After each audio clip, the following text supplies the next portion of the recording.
কিছু কিছু শাকসবজি আছে সব মৌসুমে পাওয়া যায় না, কিন্তু মৌসুমের সময় এদের স্বাদ একবার হলেও গ্রহণ করা উচিত। প্রতিবেশী এক আঙ্কেল থেকে বাবা এক আঁটি পাট শাক কিনেছিল 30 টাকা দিয়ে। বাংলাদেশে এটি সোনালী আঁশ হিসেবে পরিচিত হলেও আমাদের অঞ্চলে এটাকে সবাই নাচ্চের শাক হিসেবে চিনে থাকে। আচ্ছা, আপনাদের আঞ্চলিক ভাষায় এটা কি হিসেবে পরিচিত কমেন্টসে বলে যাবেন। এটা রান্নার জন্য প্রথমে কড়াই ভর্তি করে পানি নিয়ে তাতে বুটের ডাল, পেঁয়াজ কুচি, সামান্য আদা বাটা, রসুন বাটা আর পরিমাণ মতো তেল দিয়ে দিল।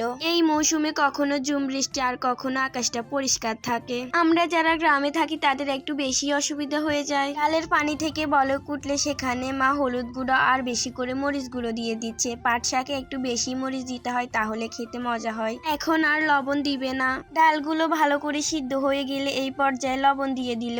আরো কিছুক্ষণ রান্না করে যখন ডাল থেকে পানি কমে আসবে তখন কেটে ধুয়ে রাখা পাট শাকগুলো একে একে দিয়ে দিচ্ছে। ডালের সাথে শাকগুলো ভালো করে মিশিয়ে ঢাকনা দিয়ে ঢেকে রাখতে হবে।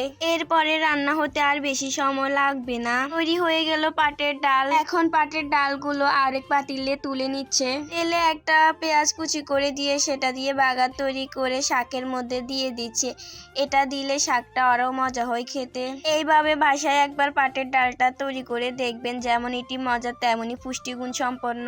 আর আজকে বাসায় আর কিছুই রান্না করা হয়নি। আগের দিনে রান্না করা মাংস ছিল, সেগুলোই গরম করে নিচ্ছিল। কিন্তু মূল আকর্ষণ তো পাটের শাকের ভিতরেই।